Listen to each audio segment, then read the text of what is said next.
Black woman. Beautiful, powerful, resilient female of African descent with skin kissed by the sun. Conversation. A talk, especially an informal one between two or more people in which news and ideas are exchanged. We love being Black women. Black women are ambitious. Black women are confident. Black women are diligent. We are tenacious. We walk out of our houses put together. We are many shades and personalities of fabulous. But we as Black women don't talk about our dilemmas, current events, and what's going on every day that affects us. So, we created this podcast as a way to laugh together, cry together, and have an open conversation about life as Black women. Oh, that's deep. Black Women Conversations.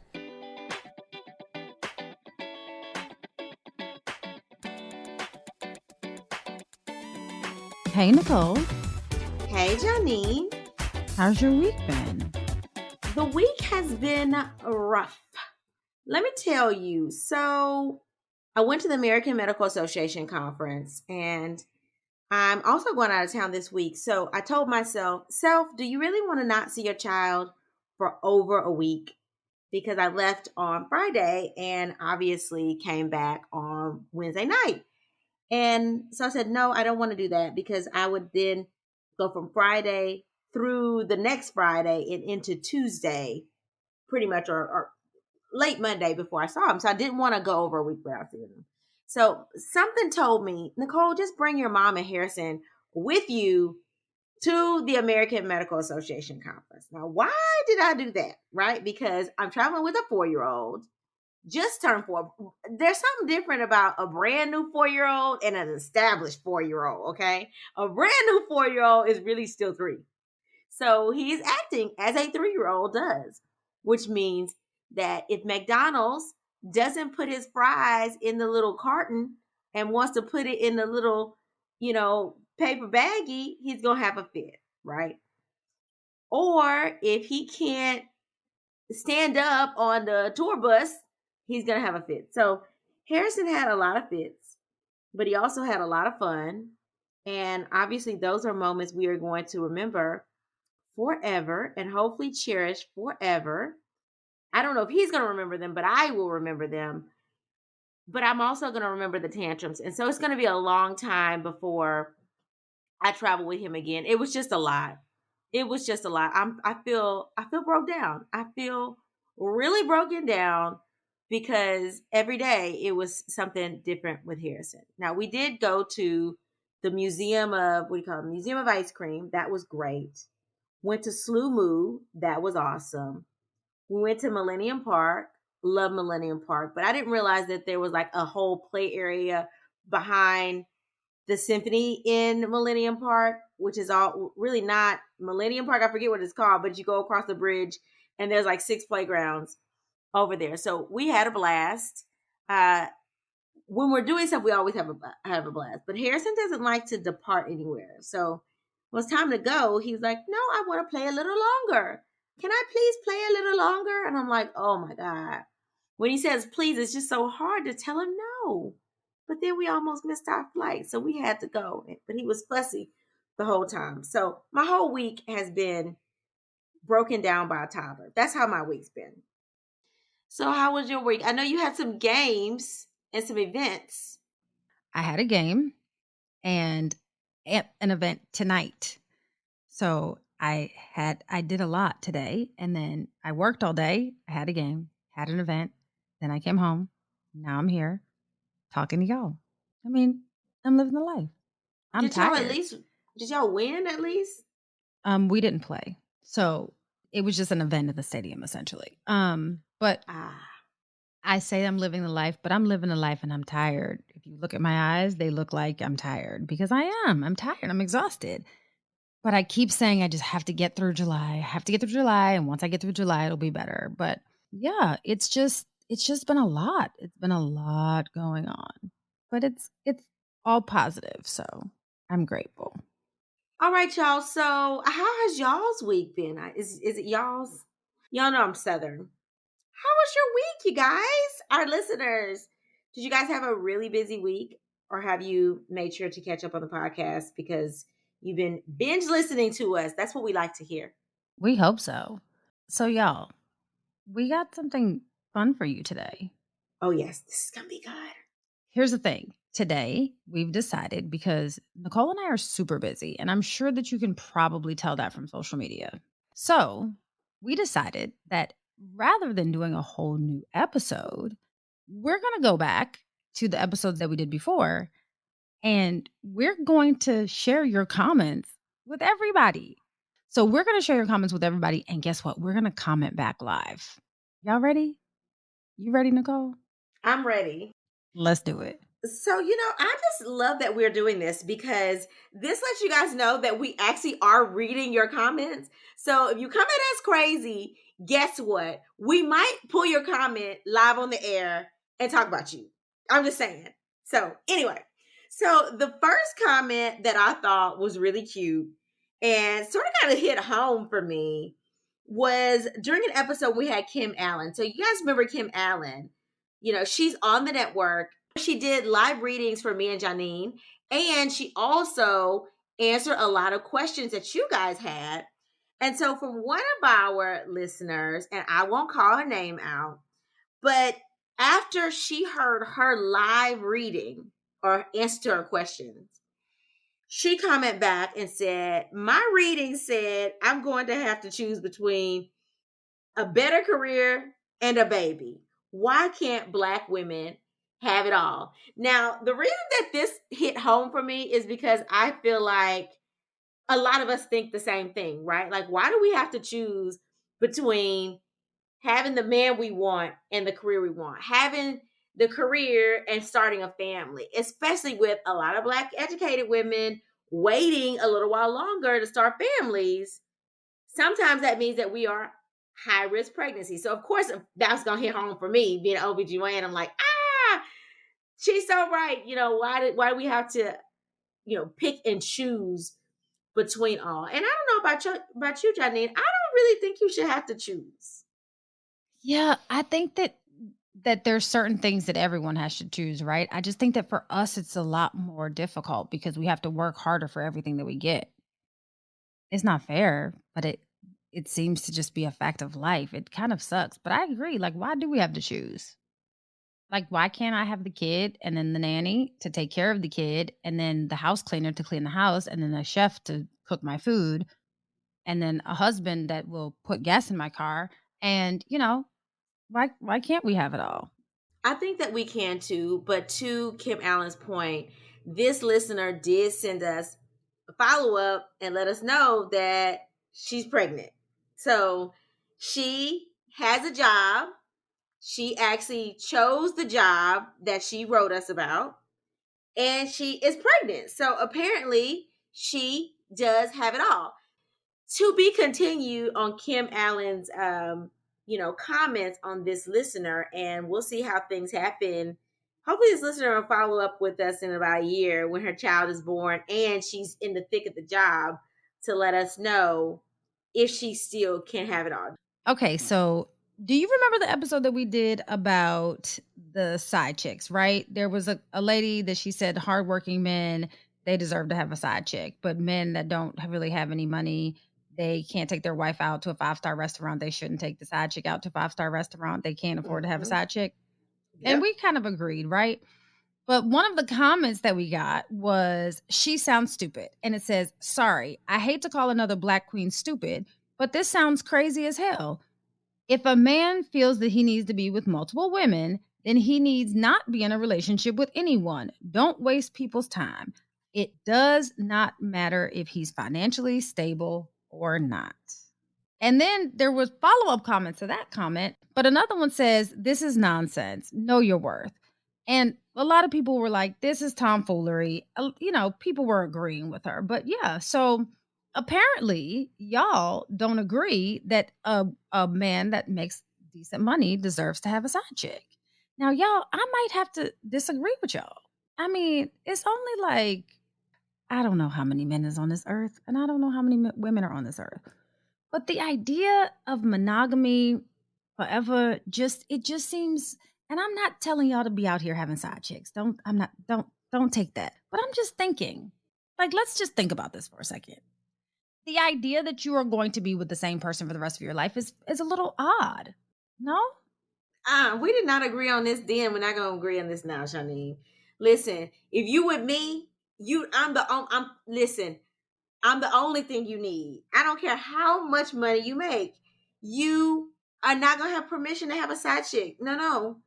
We're not gonna agree on that. Mm-mm. I'm not saying permission. That's not what I'm saying. But I'm saying the idea of it. I understand the concept. I'm not saying that it would work for me. I'm saying I understand the concept of, yeah, this man is out here. What if he's got to travel to a conference? He's supposed to just be celibate until he gets back? Yes. Okay. I mean, I can pop up and go with him. And if I'm working, I can meet him there on the weekend. Stop. And if you that pressed, you shouldn't go. Hey, look, it's going to be a week. I ain't going to get none. Listen, my wife can't come. I can't make it because I'm going to step out if I go down there. That's what you need to be thinking to yourself. Just don't go if you know that you can't control yourself.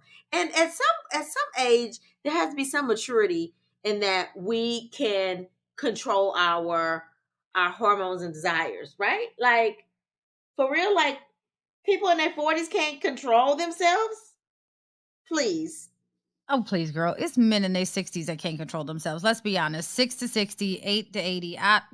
Well, I don't want none of them. I don't want none of them. But my thought behind it was not saying that it's right or wrong, but my thought behind it is if you have someone that's making this kind of money, similar to what this lady says, if you have someone that's making this kind of money, do they feel like they should be allowed to have side chicks? And I feel like I understand why they feel that way.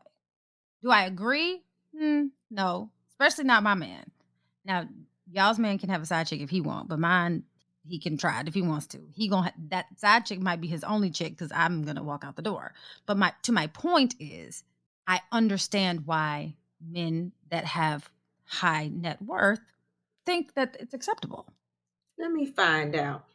And my thing is, when y'all say decent money, what is decent? That's subjective. 100%.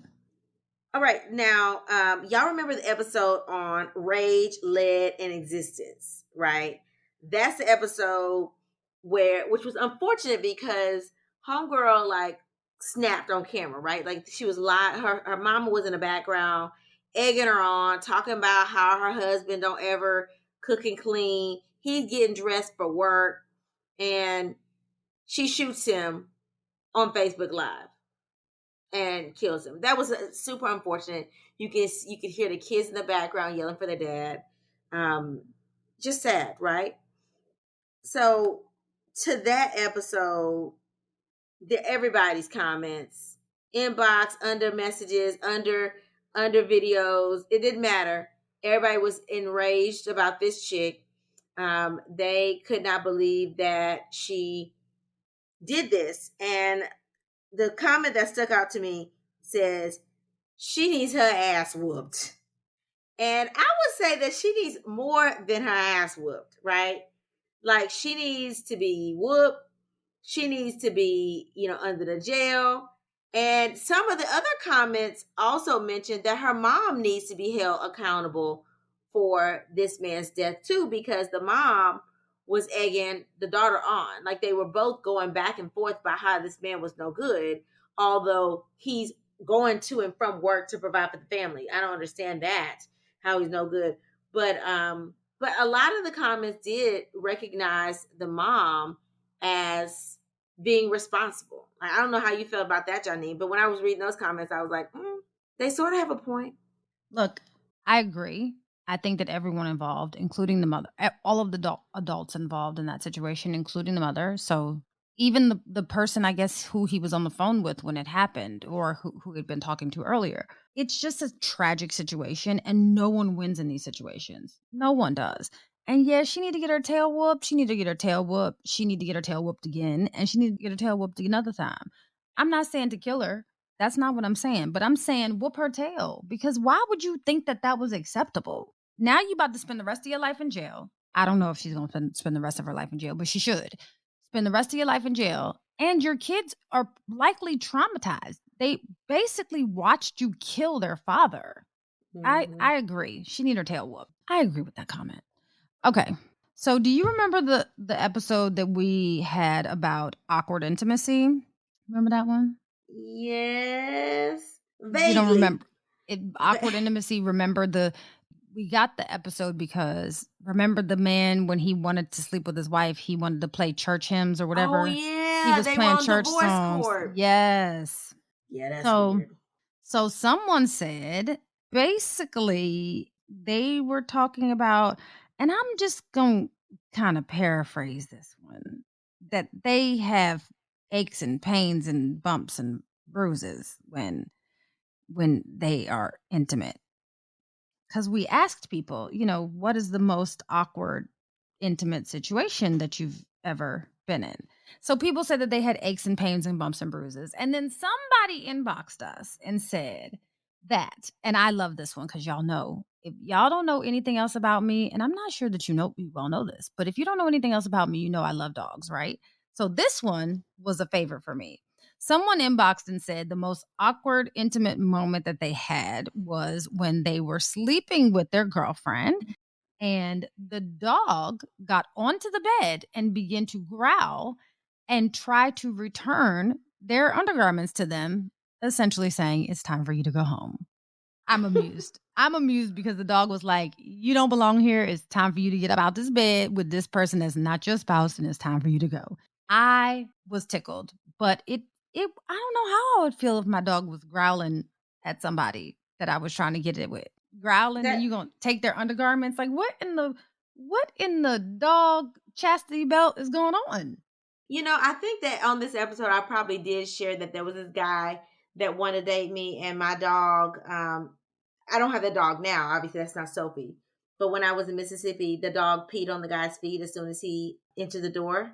I think I shared that on the episode. That is sort of kind of, listen, the dogs know. The dogs know. They can smell bad aura. Like, just, if the dog is growling and telling you not to sleep with her or him, get your stuff on, get your clothes on, and get away.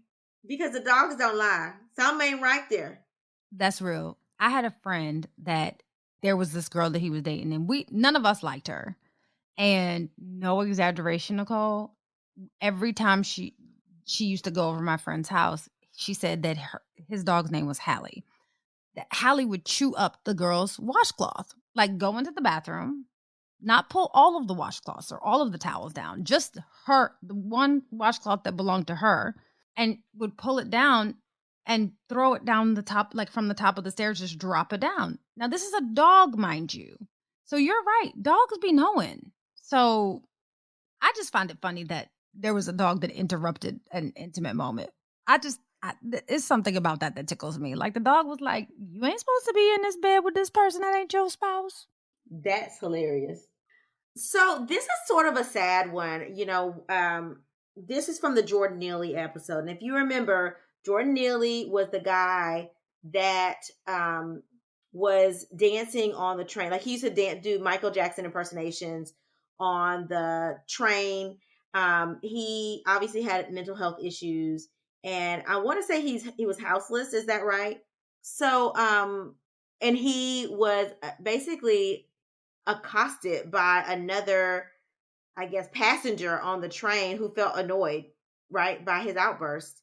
And it was a, I can't breathe type situation because he basically got suffocated to death, which is horrible.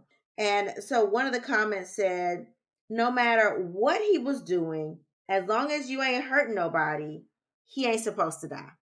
And I feel like we always think that in our society, and it keeps happening. It's like Black people that are like going about their business, they may do something that's not like socially acceptable one time, and then all of a sudden it's like we're dead.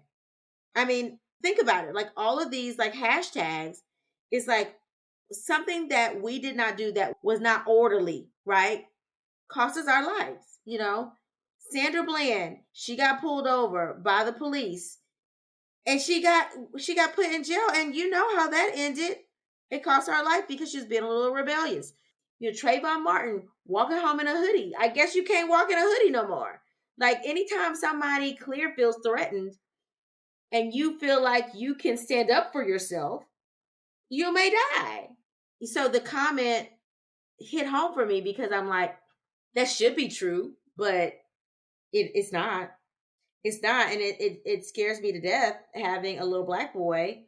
And Harrison is definitely, even at 4, he's a little rebellious. Like, I do it myself. Why can't I do this? He's questioning why not, And I'm thinking to myself, when you hit 10 and you look like you are 12 or 13, you can't be doing that anymore. Like, you can't question people that are in authority. That's sad to say, but as Black people, we sort of kind of have to teach our children, you can't really get emboldened until you have at least a little bit of status under your belt. Like, go to school, get a degree, get a job of some sort or own something. Then if you want to question people, then you can do that. I think that while we have seen some progress, I clearly there's much more progress that needs to be made. But the one thing that I do want to point out is that I believe he was a Marine, but the Marine that essentially caused the death of Jordan Neely was indicted today. So maybe we make progress a little bit swifter, but at least there's progress, because this is a very new thing that people get charged or indicted even for crimes that they commit against us. So we have to acknowledge the progress. While it might be just very slow progress, it's still progress. Okay, so do you remember the episode that we were talking about? And it had something to do with weight. I don't exactly remember, but this came from this was a comment that was based on the motivational moment that you gave, right? And the motivational moment was, it's okay to lose the weight, sis, but do it for yourself, not for him. And our girl, we're gonna shout her out. So our girl V, she's been riding with the podcast for probably since the beginning. And she commented, and this hit home to me. She said, you know what's crazy is we accept their bald heads and their beer bellies, yet so many things are unacceptable to them. And if you really sit and think about it, these men be out here looking raggedy as a bowl of yak, as my father would say. And they be pulling these girls that are bad. But we're out here trying to figure out how to nip and tuck something. Let me be very clear about this, right? We and our listeners, Nicole, we be out here killing them. You hear what I tell you? And these men just be looking any kind of way, thinking that they can pull us. I just feel like maybe we need to raise our standard on what these men look like. We need to get these men. Where is the Dr. Curves for men? Where's that? We always getting nipped and tucked. Where's the Dr. Curves for the man? Where's that? Let them be worried about what they look like. How about that? Men can get chest jobs. They can get ab jobs. They can get lipo, just like we can get lipo. They can get hair restoration. I mean, listen, they can get cosmetic surgery, and they do, y'all. They do get it done. So don't think these men not getting abdominoplasties and stuff like that. They getting the tummy tucks. You just don't know they getting them. I want us to normalize men getting plastic surgery. I just do. Let's normalize it. Since y'all want us to look a certain way, y'all need to look a certain way too. I mean, I'm just saying, if you want a dime, then you should also be a dime, if not a quarter. I'm just thinking, because why am I risking my life and going under the knife? Because what? You don't want this? Somebody will. You know what? Since Jackie O passed away, I've just been like, woo, because at some point we just gotta be happy with what we got. And Janine, I'm one that's like, oh, I need a mommy makeover. I want my breasts lifted. I want a tummy tuck. But when people that get surgery in the States that are healthy die, now mind you, her surgeon did have some bad reviews, but he's still a U.S. surgeon, I believe. And I think he was still doing surgery legally. So whenever people that are young and healthy pass away, to me, it always like, is it worth your life? because this woman left a 6-7 month old child behind. So I don't want to normalize it. I want to normalize people just letting it all hang out and like having body positivity and just doing you. Like, I just feel like you can dress anything up and make anything look good. I am a firm believer in that. Like, girl, put a spank on and keep on about your business. Smooth it out and go on about your business. So I don't really think that people have to have cosmetic surgery, but do what makes you happy. All I'm saying is if we're going to talk about plastic surgery, we need to normalize both men and women having plastic surgery, not just women. Because right now, the plastic surgery industry is predominantly geared towards us. Because we have to be a certain size. We have to have a certain look. We are the ones. I'm telling you, these men be out here looking crazy. I mean, not for nothing, but look at Jay-Z. Jay-Z not a bad looking guy, and his body isn't bad. Now his hair look crazy as hell right now, but he's not like a bad looking guy. If Jay-Z wasn't wealthy, nobody, if he wasn't a rapper, he wasn't wealthy, he wasn't famous, nobody would be checking for that man. And I'm not saying Jay-Z is one of the most charismatic people ever. Legit, just charismatic. He has a presence. We understand. But let's be honest, if he was not Jay-Z, one, he wouldn't have backed Beyonce. That's number one. And number two, would anybody be checking for him? He's not bad looking, Nicole. That's how you put it. You didn't say, oh, Jay-Z's handsome. You said he's not bad looking. For us, if a guy was talking about us and talking about she's not bad looking, that's offensive, Nicole. Come on now. She's not bad looking. No, you just sat here and told us you want the people to tell you're pretty. So no, girl. Nuh-uh. Girl, he not bad looking. Okay. Jay-Z, like you said, he has a presence. He does have swag. And I think that he probably had swag before he had a lot of money. I mean, I'm just saying. Swag, you can't make up swag. You can't make that.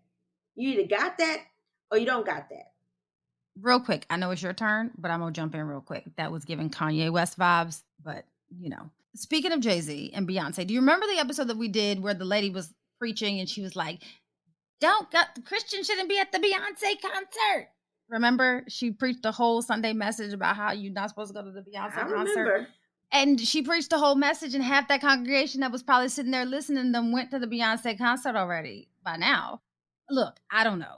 But she was preaching about not being in a Beyonce concert, right? And someone posted something that I felt in my spirit, okay? It felt like this person was typing my mind. And what it says is, what's crazy about this is church would be okay if we listen to Christian artists who are just as terrible. It's okay because they are, quote, blessed by God. Who is she to tell us what we can and can't listen to? And the church says amen. I said that because that's real, right? Like, that's really how I feel. Like, this person must have been my spirit animal. So really, I agree. We're not about to sit here and say that this person is going to tell me what's acceptable to my spirit.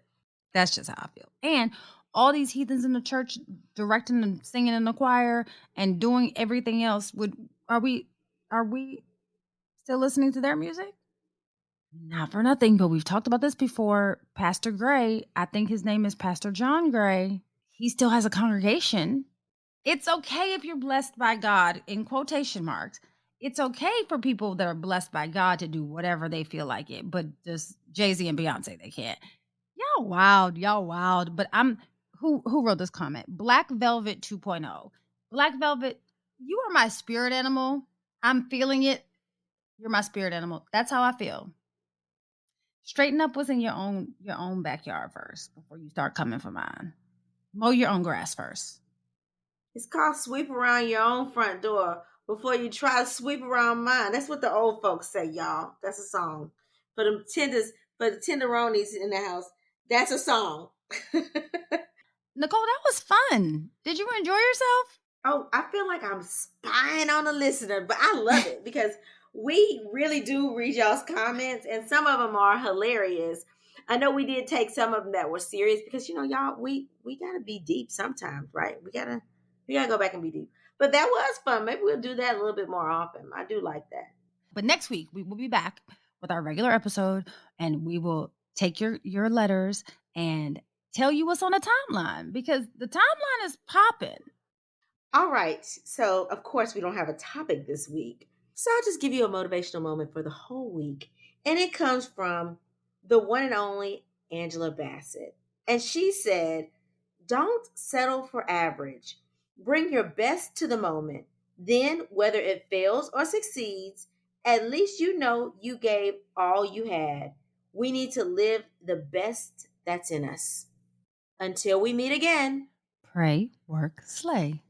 And show off your melanated excellence. Bye. Oh, That's Deep, Black Women Conversations is produced by Nicole Lee Plenty and Janine Brunson Johnson. Executive producer, Ken Johnson. Get the Oh, That's Deep Black Women Conversation podcast on Apple Podcasts, Spotify, Stitcher, Google Podcasts, or where you get your podcasts. Please subscribe and rate us. You can follow Oh, That's Deep Black Women Conversations on IG at Oh, That's Deep BWC. Oh, That's Deep Black Women Conversations is a Mean Old Lion Media production.